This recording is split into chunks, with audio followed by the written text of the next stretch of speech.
세계를 움직인 10가지 프레임. 권력의 프레임, 세계를 움직이는 10가지 가치의 재조명. 현대 사회에서 보편적으로 수용되는 가치들, 즉 과학, 교육, 민주주의, 시간, 예술, 죽음 등은 우리 일상에서 당연하게 여겨진다. 하지만 이들이 단순한 인생의 진리를 반영하는 것이 아니라 특정 권력 구조의 이익을 위해 세워진 프레임에 불과하다는 점은 간과되기 쉽다. 이런 맥락에서 누구의 말도 그대로 믿지 말라, 아는 것이 힘이다, 시간은 돈이다, 패는 칼보다 강하다와 같은 격언들은 단순히 일반적인 진리가 아니다. 이러한 말들은 특정 역사적 맥락 속에서 형성된 권력 구조의 산물이며 이를 비판적으로 바라보는 것이 중요하다. 누가 이익을 보고 있는가? 라는 질문은 단순한 호기심을 넘어 우리가 수용해온 가치의 기원을 탐구하는 데 있어 필수적이다. 이러한 관점에서 세계를 움직인 우리가 진라고 생각해온 프레임들을 살펴보자. 이 프레임들은 우리 사회가 어떻게 구성되고 권력이 어떻게 그 사회를 조작하는지에 대한 통찰을 제공한다. 과학, 지식의 정당성. 서양 문명이 의미를 띠게 되면서 오늘날 우리가 서양 문명과 연관짓는 관행과 가치들은 점점 커져가는 유럽 제국의 야망과 권력에 발맞춰 나타났다. 과학의 합리성은 우리에게 지식의 정당성을 제공한다. 그러나 과학은 언제부터인지 권력의 도구로 변모했다. 식민지 통치자들이 자신들의 프레임 속에서 문명을 규정했다. 이는 점에서 과학은 특정 집단의 우월성을 정당화하는 수단으로 작용했다.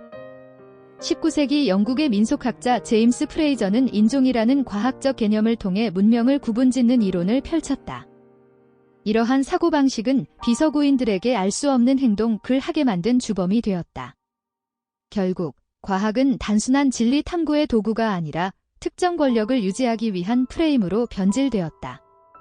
과학이 권력의 도구로 변모한 과정은 오늘날 우리가 바라보는 세계의 구성에도 깊은 영향을 미쳤다. 가령 과학이 이성의 상징으로 자리 잡으면서 비서구 사회의 지식체계는 비과학적으로 낙인 찍히고 이는 곧 권력의 정당화로 이어진다. 과학을 통해 만들어진 지식이 권력을 상징하게 되면서 반대로 과학의 바깥에 있는 지식들은 무시당하거나 왜곡될 위험에 처하게 된다. 교육, 지식의 통제. 교육은 대영 제국의 지평을 넓히고 권력을 확고히 다지는 데에도 핵심 역할을 할 도구였다. 교육의 프레임은 또한 권력의 유지를 위한 수단으로 활용되어 왔다. 고전 교육이 부유한 계층의 특권으로 자리 잡으면서 지식은 특정 집단의 우월성을 입증하는 도구로 변모하였다.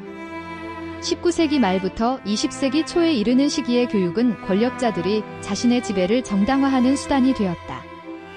헤링게이 종합중등학교대 보고서는 그 당시 북부 런던의 흑인 지역 공동체의 실망과 분노를 불러일으켰다.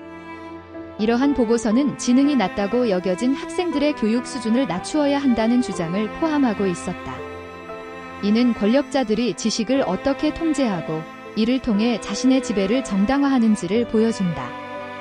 아는 것이 힘이다 라는 말은 권력자가 지식을 어떻게 독점하고 있는지를 상징한다. 지식이 권력의 도구로 작용하는 한, 교육은 특정 집단의 이익을 위한 수단으로 전락할 수 있다. 이러한 교육의 권력 구조는 여전히 현대 사회에서 뿌리 깊게 자리 잡고 있으며 이를 인식하고 비판적으로 접근하는 것이 필요하다. 시간, 통제의 자원. 시간의 개념은 산업혁명 시기부터 권력의 통제하에 놓이게 되었다. 국가나 민주주의 같은 관념과 마찬가지로 시간을 쥐락펴락할 수 있는 대상이라고 여기는 것은 비교적 최근의 사고방식이다. 시간은 더 이상 개인의 자율적 자원이 아니라 통제되고 관리해야 할 자원으로 인식되었다. 산업화 과정에서 노동자들은 자신의 시간을 통제당하게 되었으며 이는 권력자들이 노동자들을 기계처럼 취급하게 만든 기초가 되었다. 효율성을 거부하려는 것이건 또는 효율성에서 벗어나려는 것이건 간에 우리는 끊임없이 효율성에 집착한다. 이러한 효율성 중심의 패러다임은 결국 인간 존재의 본질을 위협하고 권력의 중심에서 인류를 들키는 방식으로 자리 잡았다.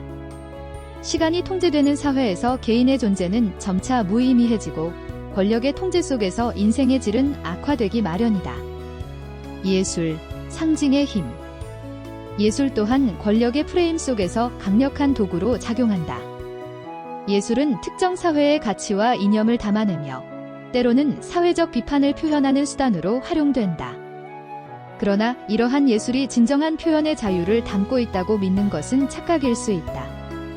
권력자들은 예술을 통해 자신의 이익을 대변하는 작품만을 미화하고 이와 반대되는 목소리는 억압하기 마련이다.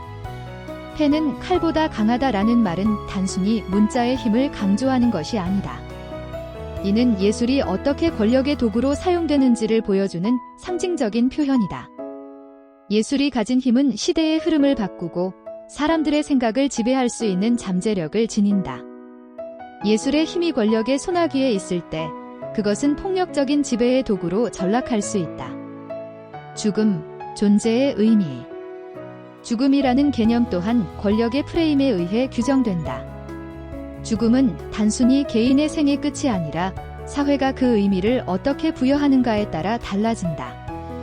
특정 사회가 죽음을 어떻게 바라보는지는 그 사회의 가치관과 깊은 연관이 있다. 이러한 관점에서 죽음은 단순한 자연 현상이 아니라 권력이 통제하는 존재의 의미가 된다. 시간은 우리를 걷잡을 수 없이 조여오는가? 라는 질문은 죽음이 단순히 생물학적 현상일 뿐 아니라 사회적 맥락 속에서 권력이 어떻게 작용하는지를 드러낸다. 사회에서 죽음은 종종 권력을 상징하며 특정 집단의 이익을 위해 조작될 수 있는 대상이 된다. 새로운 프레임으로의 전환. 결국 권력의 프레임을 벗어나지 않는 한 우리는 같은 역사를 반복할 수밖에 없다. 이러한 프레임을 이해하는 것은 단순히 비판하는 것이 아니라 새로운 사회를 상상하고 구축하는 데 필수적이다. 따라서 각 프레임에 숨겨진 의미와 권력을 파헤침으로써 우리는 보다 건강한 사회를 향해 나아갈 수 있는 힘을 얻을 수 있다. 프레임을 바꾸지 않으면 어떤 역사책을 읽어도 소용이 없다. 이제는 기존의 프레임을 비판적으로 바라보고 개인의 정체성을 찾는 것이 중요한 시점에 와 있다. 권력의 프레임을 이해하고 재구성함으로써 비판적 사고를 통해 개인의 정체성과 사회적 가치관을 새롭게 형성할 수 있는 기회를 찾아야 한다. 핵심 메시지. 권력의 프레임은 우리의 사고방식을 형성하고 사회의 구조를 재편하는 중요한 요소이다. 과학, 교육, 민주주의와 같은 보편적 가치의 이면에 숨겨진 권력 관계를 인식해야 한다. 이를 통해 자신만의 관점을 구축하고 새로운 역사적 맥락을 이해할 수 있는 힘을 되찾을 수 있다. 추천. 이 책은 현대 사회의 핵심 가치를 되짚어보게 하며 그 이면에 숨어있는 권력 구조를 밝혀낸다. 읽는 이로 하여금 자신이 믿고 받아들인 가치에 대한 깊은 성찰을 하도록 유도한다. 이 과정에서 새로운 시각과 역사적 이해를 가질 수 있는 기회를 제공한다.